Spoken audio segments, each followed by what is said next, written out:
Romanos 8. Agora, pois, já nenhuma condenação há para os que estão em Cristo Jesus, porque a lei do Espírito da vida em Cristo te livrou da lei do pecado e da morte. Porquanto o que fora impossível à lei, no que estava enferma pela carne, isto fez Deus enviando o seu próprio Filho em semelhança de carne pecaminosa, no tocante ao pecado, e com efeito condenou Deus na carne o pecado, a fim de que o preceito da lei se cumprisse em nós, que não andamos segundo a carne, mas segundo o Espírito. Porque os que se inclinam para a carne cogitam das coisas da carne, mas os que se inclinam para o Espírito, das coisas do Espírito. Porque o pendor da carne dá para a morte, mas o do Espírito para a vida e paz. Por isso, o penhor da carne é inimizade contra Deus, pois não está sujeito à lei de Deus, nem mesmo pode estar. Portanto, os que são da carne não podem agradar a Deus. Vós, porém, não estáis na carne, mas no Espírito, se de fato o Espírito de Deus habita em vós. E se alguém não tem o Espírito de Cristo, esse tal não é dele. Se, porém, Cristo está em vós, o corpo, na verdade, está morto por causa do pecado, mas o Espírito é vida por causa da justiça. Se habita em vós o Espírito daquele que ressuscitou a Jesus dentre os mortos, esse mesmo que ressuscitou a Cristo Jesus dentre os mortos, vivificará também o vosso corpo mortal por meio do seu Espírito, que em vós habita. Assim, pois, irmãos, somos devedores, não à carne, como se constrangidos a viver segundo a carne.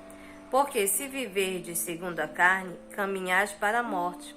Mas se pelo Espírito mortificardes os feitos do corpo, certamente vivereis. Pois todos os que são guiados pelo Espírito de Deus são filhos de Deus. Porque não recebeste o espírito de escravidão para viverdes outra vez atemorizados, mas recebestes o espírito de adoção, baseados no qual clamamos, Abba, Pai. O próprio Espírito testifica com nosso espírito que somos filhos de Deus. Ora, se somos filhos, somos também herdeiros, herdeiros de Deus e co-herdeiros com Cristo. Se com ele sofremos, também com ele seremos glorificados.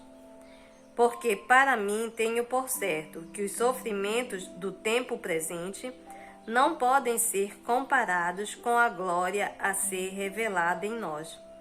A ardente expectativa da criação aguarda a revelação dos filhos de Deus, pois a criação está sujeita à vaidade, não voluntariamente, mas por causa daquele que a sujeitou, na esperança de que a própria criação será redimida do cativeiro da corrupção, para a liberdade da glória dos filhos de Deus. Porque sabemos que toda a criação, a um só tempo, geme e suporta angústias até agora. E não somente ela, mas também nós, que temos as primícias do Espírito, igualmente gememos em nosso íntimo, aguardando a adoção de filhos, a redenção do nosso corpo. Porque na esperança fomos salvos. Ora, esperança que se vê não é esperança, pois o que alguém vê, como o espera? Mas se esperamos o que não vemos, com paciência o aguardamos. Também o Espírito, semelhantemente, nos assiste em nossa fraqueza, porque não sabemos orar como convém. Para o mesmo Espírito intercede por nós sobremaneira, com gemidos inexprimíveis. E aquele que sonda os corações sabe qual é a mente do Espírito, porque, segundo a vontade de Deus, é que ele intercede pelos santos. Sabemos que todas as coisas cooperam para o bem daqueles que amam a Deus, daqueles que são chamados segundo o seu propósito.